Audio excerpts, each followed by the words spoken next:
我们原本是一，在所有名字之间相遇，不再分离，不再逃避，每一刻都是创世的记忆。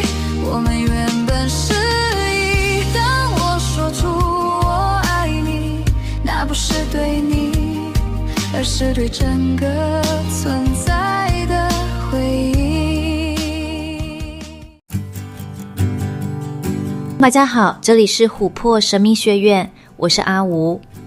上一集我们说明了地球第三密度的75000年大周期与3个小周期，目前人类正处于这周期的尾端。我们也说明了第三密度意识的学习重点，选择极化 STO 服务他人或 STS 服务自己。阿吴提醒一下大家，虽然说第三密度的功课主要是做选择，而第4密度是爱的密度，第5密度是智慧，第6密度是合一。但若没有一定程度的爱与智慧，地球人也无法做出选择。所以并不是说地球人就不需学习爱与智慧或合一了。相反的，如果一个人已达到合一了，那么他的意识自然就会选择 STO 了。有关修行的细节，我们之后的集数再来说明。今天我们要简单聊聊有关地球文明的发展史。现代人类并非地球上首个文明，在地球上所谓的远古高等文明是存在的，只是现在人类的考古与科学还未有能力去证实。让阿武来和大家说明这些看似奇幻的故事吧。阿武本来想从埃及文明开始说明，那样大家可能会比较有兴趣，但后来想想，还是以时间线来说明吧，这样大家会比较清楚有关地球的发展史。当然阿武讲述1的法则，而各位信不信，只能由各位自己决定了。以下是有关地球的时间线。这些时间线看起来很复杂，其实它并没有那么难以理解，其中包含了大家比较熟悉的母大陆、亚特兰提斯与埃及文明。阿吴会在有限的时间里一个一个来讲解，这一集就让阿吴来当个历史老师吧。这些都是目前人类历史课本没有的地球历史，大家要专心听哦。是的，这个故事我们还要从70万年前说起。那时地球还是第2密度的星球，还没进入第3密度呢。马尔代克文明约70万年前，猫德克是一颗曾经存在于太阳系的行星，位置大约在今天火星 Mars 和木星 Jupiter 之间，也就是现在小行星带附近。当时他们是第3密度文明，文明程度很高，科技发达，社会复杂，能量科技强大。但他们的文明发展方向逐渐偏向 STS Service to Self 服务自己，也就是权力、控制、竞争、军事化。大约在70万年前左右，马尔代克发生了一场巨大的灾难，原因是武器或能量技术被滥用，结果导致行星结构破坏，星球爆裂，整颗小行星被摧毁，剩下的残骸就是今天的小行星带。马尔代克人毁灭自己星球后，大量灵魂陷入一种集体创伤状态。拉说他们进入一种像 Knot of Fear 恐惧的结，或称心结，也就是巨大的罪恶感、深层恐惧、意识混乱。因此他们的灵魂长时间无法继续进化，其他高密度存有后来帮助他们。慢慢的，这些灵魂从创伤中恢复之后，他们被安排转生到地球。一部分马尔代克灵魂后来转生成地球的早期人类，其中一种形态是尼安德塔人。这些灵魂来到地球，是一种重新开始学习第三密度的安排。马尔代克人的事件可以给我们带来一些启发。科技本身不是问题，问题是意识成熟度。如果文明科技很强，但意识不成熟，就会出现自我毁灭。这暗示着今天地球人类面临的情况，某种程度上和马尔代克很像。例如核武、能源科技、AI、基因科技。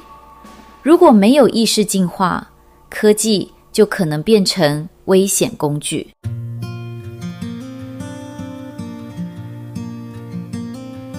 火星文明约10万年前，人类现在心心念念想登上的火星，其实早在10几万年前就有第三密度文明了。火星过去曾经支持过第三密度生命，也就是说，火星曾经有类似人类的文明。时间大约在地球第三密度开始之前，也就是75000年前。火星文明最后失败的原因主要是战争、社会冲突、环境破坏这些因素，导致火星的环境变得不再适合生命生存。也就是说，文明还没有完成第三密度学习，但星球已经无法居住。在高密度存有介入帮助。拉说，这些存在包括一些守护者 Guardians， 他们做了一个安排，把火星文明的灵魂转移到地球。当地球开始第三密度周期，约75000年前时，火星灵魂被允许在地球转世。为什么地球人类有很多冲突呢？地球人类的特质有一部分来自火星文明。火星文明曾经冲突强、好斗、社会分裂，因此当这些灵魂来到地球，某些倾向仍然存在。这也是为什么地球的第三密度学习比较困难。地球是一个混合文明，现在地球人类其实来自不同来源，主要包括1. 地球原生灵魂， 2. 火星转生灵魂， 3. 马尔代克转生灵魂。因此地球是一个非常混合的灵魂学校。这也是为什么地球文明会呈现出巨大的创造力和巨大的冲突。这也就是为什么阿吴在意的法则第1集提到的，地球是难度地狱等级的第三密度学校。身处地球的各位真的是辛苦了，其他第三密度的星球真的没有那么难玩，大家都是勇者。这也是为什么许多高存有自告奋勇转世来到地球，也就是所谓流浪者。流浪者的故事我们以后再说明。在人类的历史之前，地球就已经接纳了来自其他行星的灵魂，而这颗星球成为一个重新学习爱与选择的学校。地球虽然困难，却也是多元的。许多外星存有都在观察这颗神奇的星球上的人类是否能成功进入第四密度哦。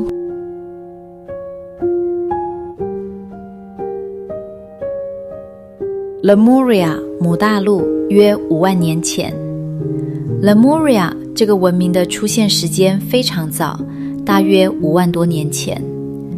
位置大致在太平洋区域，接近今天的夏威夷一带。但拉并没有说它是一整块巨大大陆，比较像是一个大型岛与文明区域。Lemuria 的人类和后来文明很不同，他们的特质是性格温和与自然，非常和谐，社会结构简单，技术并不高度发展。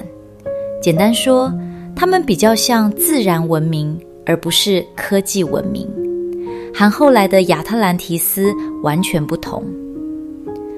里莫里亚 Lemuria 的人意识特质为心比较开放，情感比较纯净，不太追求权力，所以他们整体比较偏向 STO Service to Others。 但也因为文明很单纯，进化速度其实不快。Lemuria 的毁灭不是战争，而是自然地质变动。大约5万年前左右，地壳活动、火山、海平面变化，导致大部分陆地沉没，部分幸存者迁移到美洲地区。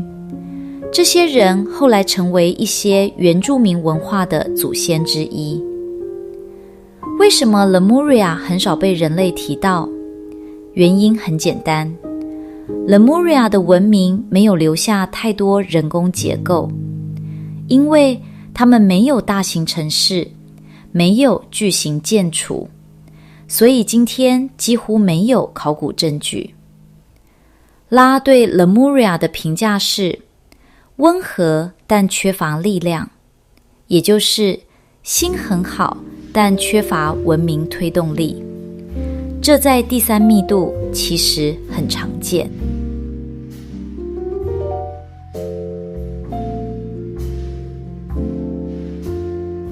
亚特兰提斯文明 Atlantis 约31000年前。再来，我们来说说大家最常听到也最想知道的亚特兰提斯文明。这是一个高度发展的第三密度人类文明，它的科技和能力远超当时世界其他地方。亚特兰提斯文明大约出现在约31000年前左右，文明主要类于今天的大西洋一带。亚特兰提斯为什么会发展得很快？因为亚特兰提斯的人类开始发展出一种能力，对能量与水晶的理解。他们能使用水晶来集中能量、提供能源、进行疗愈、操控某些自然力量。简单说，他们的科技不是机械科技，而是能量科技。这其实有点像把心灵、能量、科技都结合在一起。文明的转折，最初的亚特兰提斯文明其实是比较平衡的，但随着时间推移，一些人开始把这些技术用在权力、控制、军事，这就开始出现了 STS Service to Self 极化，也就是服务自我。当一个文明的能量科技被用于支配他人、追求权力，那就会造成很大的失衡。亚特兰提斯并不是一次毁灭，而是2次主要灾难。第一次灾难大约在约15000年前，当时某些能量实验造成地壳破裂、地震、大陆部分沉没，亚特兰提斯文明开始衰退。第二次灾难大约在约10800年前，这次更严重，大部分岛屿沉入海底，文明几乎完全消失。这就是很多传说中的亚特兰提斯沉没。说亚特兰提斯并不是完全消失，一些幸存者逃离之后去了不同地方，其中包括埃及、中美洲、南美洲。他们把一些知识带到新的文明，这也被认为是某些古文明突然出现高度知识的原因之一。亚特兰提斯的真正问题。亚特兰提斯的毁灭不是科技太强，而是意识没有跟上科技，也就是有强大的能量技术，但没有足够的心灵成熟度，这就会造成文明失衡。拉说，这其实是很多文明会遇到的问题。提到这里，大家有没有发现，历史总是惊人的相似？妈在通讯中其实暗示了一件事，现在的人类文明某种程度上正在重演亚特兰提斯的情况，也就是科技发展很快，但意识与伦理未必同步。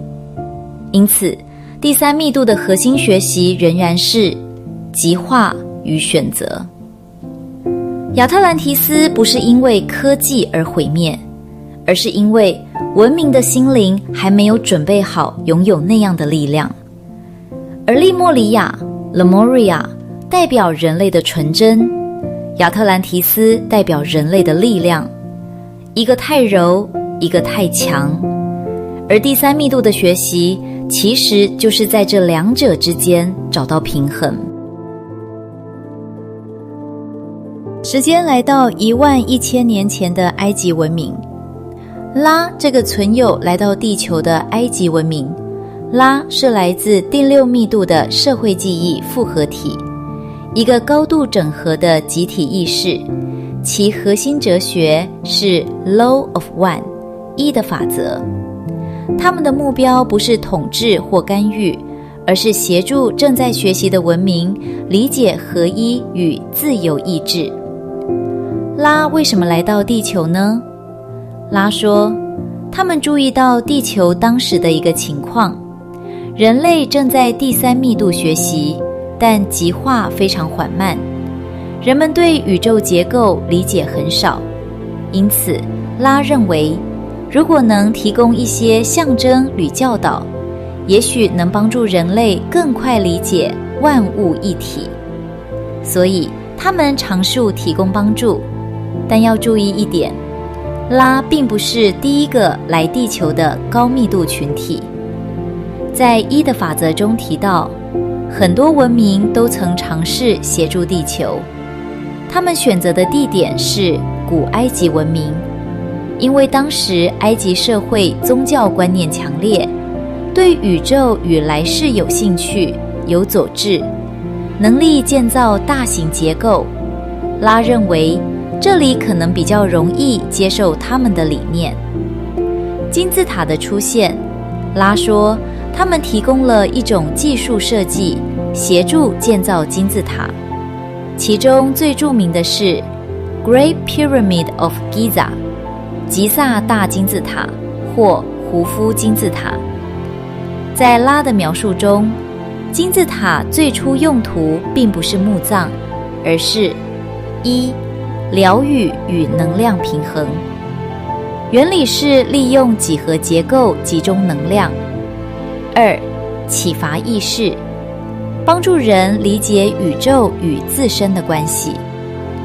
拉甚至表示，当时的金字塔建造不是用现代工程方式，而是透过某种振动技术。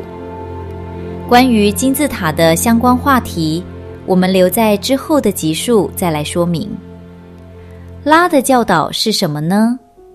拉尝试传达的核心只有一件事：万物是一 ，The Law of One。意思是，所有生命本质相同，他者其实也是自己。进化的方向是理解这种合一，这就是后来所说的一的法则。为什么拉还离开？拉说，他们很快发现一个问题：人类误解了他们的出现。很多人开始把拉当作神、至高存在、统治者，而不是老师。结果导致宗教权力结构出现，金字塔被权力阶层控制，教导被扭曲。拉认为这样反而违反了自由意志法则 Law of Free Will， 因此他们决定停止直接干预。这里阿五只能说，当时的拉虽然是第6密度存有，但拉的意识发展中，他们在第3密度的时候其实是相对温和的第3密度，没有像现在的地球难度是地狱等级的，所以拉的单纯想帮助地球的居民，但却没料到地球人那么复杂难搞，有各种复杂的心思，这是出乎当时拉的意料之外的。但拉也学习到了不直接干涉，而采用间接的方法帮助，或许对于复杂的地球人才有帮助。拉对此其实有一点后悔，拉在通讯中承认，他们当时的行动是一个错误的尝试，因为直接介入文明会干扰自然进化。